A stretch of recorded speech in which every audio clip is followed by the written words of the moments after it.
حضرت ملک الموت اسرائیل علیہ السلام نا حضرت ابراہیم علیہ السلام کی روح قبض کرنے کے لیے حاضر ہوئے، تو کہا جناب چلیے آپ کی روح لینے آیا ہوں۔ تو حضرت ابراہیم علیہ السلام فرمانے لگے اسرائیل، یہ قاضی ثناء اللہ صاحب پانی پتی رحمۃ اللہ علیہ نے اس کو تفسیر مظہری میں لکھا ہے۔ حضرت ابراہیم خلیل اللہ علیہ السلام فرمانے لگے اسرائیل، کیا کوئی خلیل بھی اپنی خلیل کی روح قبض کرتا ہے؟ واتخذ اللہ ابراہیم خلیلا، اللہ نے تو مجھے دوست بنایا، دوست ہو کے دوست کی روح قبض کرنے جا رہا ہے۔ حضرت اسرائیل نے ارادہ چھوڑا اور حضرت ابراہیم کا وہ جملہ لے کے رب کی بارگاہ میں حاضر ہوئے۔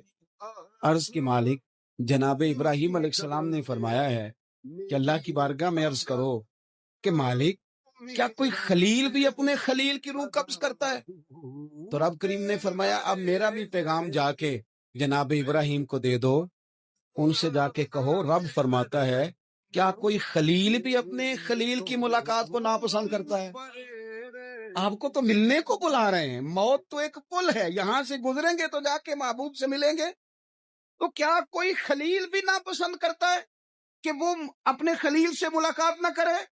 حضرت سیدنا اسرائیل علیہ السلام پیغام لے کے آئے، کہا ہے اللہ کے خلیل رب فرماتا ہے کیا خلیل بھی خلیل کی ملاقات کو تو حضرت ابراہیم تو کھول کے روئے، کہنے لگے اب دیر نہ کر، اب ذرا جلدی کر، اب ذرا جلدی لے جا۔ اور میرے نبی پاک صلی اللہ علیہ وسلم نے فرمایا، سیاستہ میں حدیث ہے، فرمایا تم میں سے جو رب سے ملنے کو پسند کرتا ہے نا، جو اللہ سے ملنے کا شوق رکھتا ہے نا، اللہ بھی اس کی ملاقات کو پسند فرماتا ہے۔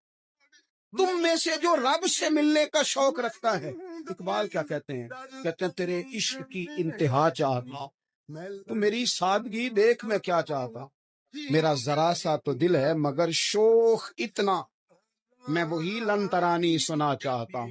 مالک میرا دل کرتا ہے میں تجھ سے کہوں رب پیارے لی، میں تجھے دیکھنا چاہتا ہوں، اور تو مجھے کہے لن ترانی تو نہیں دیکھ سکتا، میرا ذرا سا تو دل ہے مگر شوق اتنا، میں بھی وہی لن ترانی سنا چاہتا ہوں۔ پھر خود ہی کہنے لگے او بھری بزم میں راز کی بات کہہ دی، میں بڑا بے ادب ہوں سزا چاہتا ہوں۔ یہ تو سب کو بتانے والی بات ہی نہیں تھی جو میں نے بتا دی، بھری بزم میں راز کی بات کہہ، بڑا بے ادب ہوں سزا چاہتا ہوں۔